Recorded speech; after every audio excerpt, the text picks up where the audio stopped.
we're seeing in Austria really is reflected in many countries, but Austria is taking the most stringent laws so far. And basically, this new law says that if refugees come to the border in this so-called state of emergency, Austria says it can turn refugees and asylum seekers away without assessing their asylum claims. Now, there are some that argue this is against international law. This is likely to be challenged.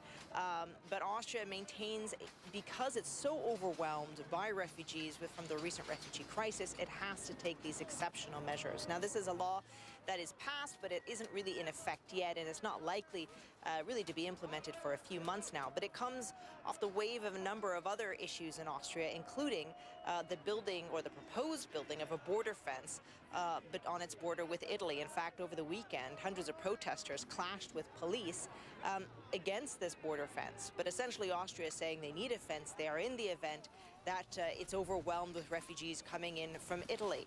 Now, Italy's prime minister even has protested this, saying there's no need for it because the number of refugees coming across has dramatically dropped in the last few months, Robin. And that's you're referencing these images coming from Austria. You're in Germany, and this anger, this climate of fear is not isolated. I mean, across Europe there has been these kinds of concerns, and in particular one case in response to the rape of a boy at a public swimming pool. Tell us about that.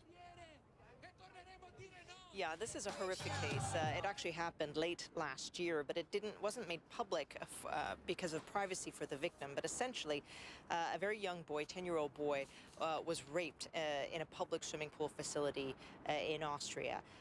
The man who said he was guilty and said that he did it was an Iraqi migrant who was claiming asylum. Now, he has pleaded guilty. His sentencing, however, has been suspended because they're still assessing the psychological state of the victim.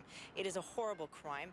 It's the worst nightmare for any parent, and as you can imagine, a very emotional issue for many Austrians.